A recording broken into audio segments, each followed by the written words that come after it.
Do you have a love-hate relationship with social media for your business?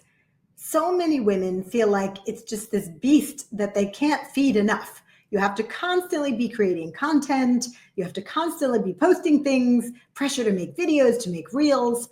On the other hand, it's great to be able to reach your customers directly without spending thousands of dollars on paid ads or taking out ads in publications like we used to have to do when I had my first company. So social media is not going anywhere. And what we've seen is that when grappling with how best to use it and how to best to represent your business on social media, we hear a lot of the same things from women business owners. We hear, I don't like the way I look on camera, or I'm not sure where to start, or it seems so overwhelming. How can I post on LinkedIn and Facebook and Instagram and have a YouTube channel? It just feels like it's all too much. So if that's you, I have a few things that you should be able to use that I'll share today that have been very helpful to women who came through our programs at Million Dollar Women and that we use ourselves. I was not raised in the social media friendly generation. Most of the women my age, in my 50s, I would say half my friends are not even on social media. So I've had to learn, just like you, if that's you, where you're like, I didn't grow up with this. This is not something I take to naturally. But we have to figure out how to harness this for our business because the opportunities are too big to establish yourself as a thought leader, to reach new clients, to share important messages about your products and services. So here are three things that you can do if you don't feel like you've been doing the posting that you know you should. If that's one of your things you wake up thinking about, like, oh, I should really post more on social media. And if that's the case, you're probably either not posting at all or posting inconsistently. And either of those is not going to get you the kind of, clients and visibility that you want social media to bring you. So the three things that we've seen help when people are kind of stuck in that social media paralysis is one, to shift your mindset. I've noticed that a lot of women, when they think about social media, are very self-conscious or like, oh, I don't like the way I look or I don't like the way I sound. But I invite you to think about it not in terms of how do you look, because most of us don't like the way we look on social media. I don't like seeing myself on social media, but I post a lot. And that's because I just made a decision. I made a mindset shift that I care about my clients more than I care about how I look. And if it comes right down to it, you have to admit that you rarely think about how an expert who you're learning from looks. You're not sitting there picking apart, how many wrinkles do they have and is their eyeliner put on right? You just want to get the content. So maybe you could shift your perspective if you haven't been posting because you don't like the way you look, from how do I look to what would my clients and customers like to learn from me? So that's the first thing. The second thing you can do is just make the decision that it's not your job. Until you find someone to help you with it, you're probably not going to just wake up one day and start doing it. If you're not doing it now, you're not going to start doing it. So face that hard truth and then make a decision about how it can get done. Maybe it's blocking off time in your calendar.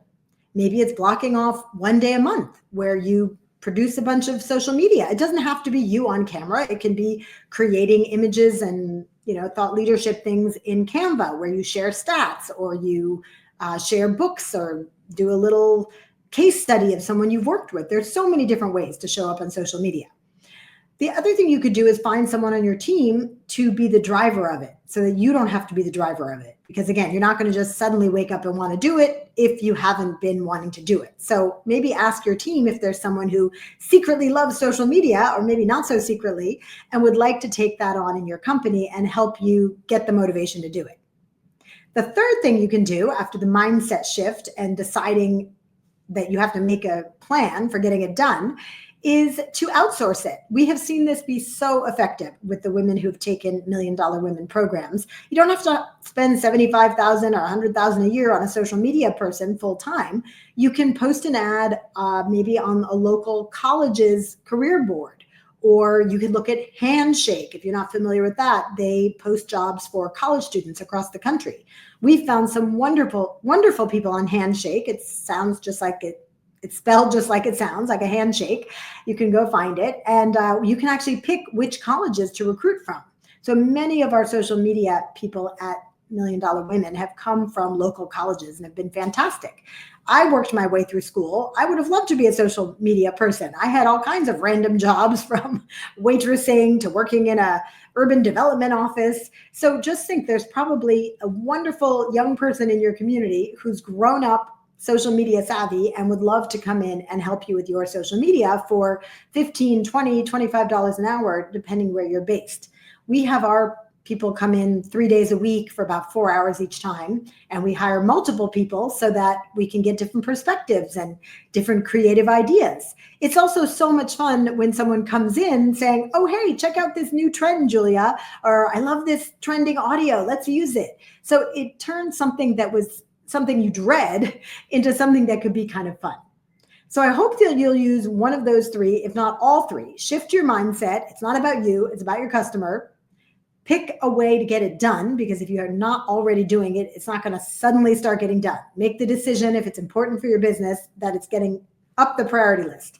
And three, if you're not going to be able to do it yourself, then outsource it. You could spend as little as a couple hundred a week on someone to come in and help you. But I don't want you to miss out on the benefits of people finding you who would not have found you otherwise.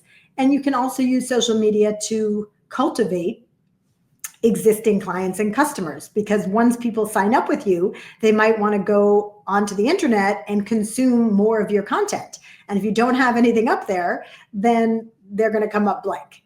So I hope you'll use some of these, and I'd love to hear how that goes. We help women build out their thought leadership online in our $1 Million Women programs. And we have one starting soon called $1 Million Women Accelerator Express. This is a 6-week version of what is usually our 12-week class, so that you can get it all done before you get into your summer mode. So check that out at $1 Million Women. I'll put the banner up. Actually, the URL is millionwomen.com. You can see all our programs there, and look for $1 Million Women Accelerator. Until I see you next, go post some social media or outsource it or delegate it. Stay brave and go big.